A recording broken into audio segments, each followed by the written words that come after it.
भ्रूण हत्या एक ऐसा संवेदनशील टॉपिक है जिस पर हिंदी सिनेमा में ज्यादा प्रकाश नहीं डाला गया है। हालांकि आम जिंदगी में हर कोई इस समस्या से अवगत है। इस फिल्म में भी लड़की के पैदा होने से पहले उसे मार देने की कहानी को थोड़ा फनी और इमोशनल वे में दिखाने की कोशिश की गई लगती है। विस्तार से चर्चा करेंगे जयेश भाई जोरदार के ट्रेलर, और केवल ट्रेलर नहीं बल्कि उससे कहीं ज्यादा चर्चा रहेगी हमारे आज के more than a review section में। वेलकम टू पलट तेरा ध्यान किधर है।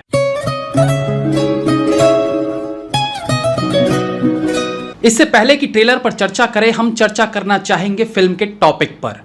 भारत देश अपने रिच कल्चर के लिए जाना जाता रहा है। यहाँ सदियों से धर्म के प्रति आस्था, अपनी रीति रिवाज और अपनी संस्कृति के लिए ये देश दुनिया भर में जाना जाता रहा है।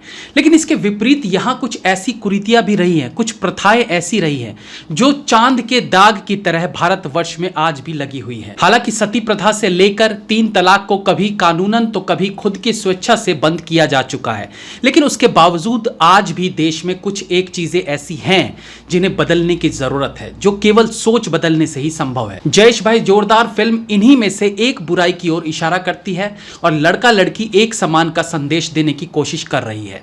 अब अगर इस टॉपिक की बात करें तो यह कहानी कोई नई नहीं है। यह हो सकता है कि स्पेशली भ्रूण हत्या को सेंटर में रखकर कम ही फिल्में बनी हो, लेकिन बहुत सी फिल्मों के कुछ अंशों में इस टॉपिक का जिक्र होता ही रहा है। और यह आज से नहीं बल्कि ब्लैक एंड व्हाइट सिनेमा के समय से चलता आ रहा है।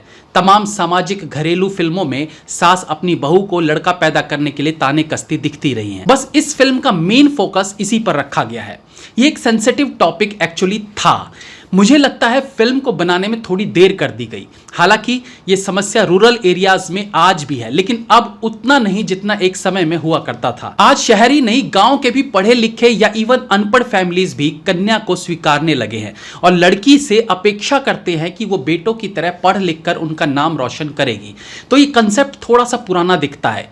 एक समय ऐसा था जब देश में लड़की के जन्म से पहले ही उन्हें कोख में मार दिया जाता था। भ्रूण हत्या के कारण देश में लड़कियों की संख्या भी काफी कम हो गई थी। मगर हाल ही में हुए एक सर्वे का कहना है कि भारत में पहली बार महिलाओं की संख्या पुरुषों से ज्यादा हो गई है। नोबेल प्राइज विजेता अर्थशास्त्री अमर्त्य सेन ने 1990 में एक लेख लिखा था जिसमें उन्होंने भारत में महिलाओं की कम आबादी के लिए मिसिंग वुमेन शब्द इस्तेमाल किया था, मगर उनकी ये बात गलत साबित होती नजर आ रही है।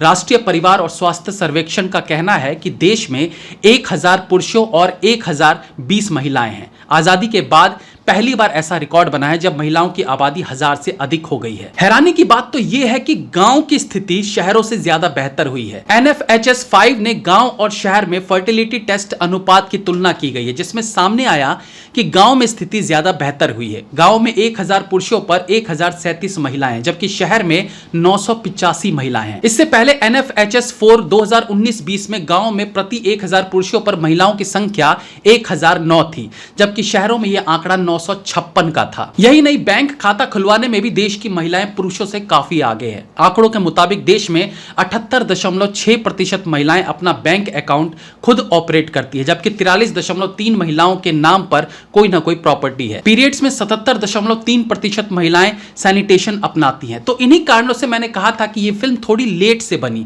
जबकि ये 10 साल पहले बनती तो शायद इसका इंपैक्ट ज्यादा होता।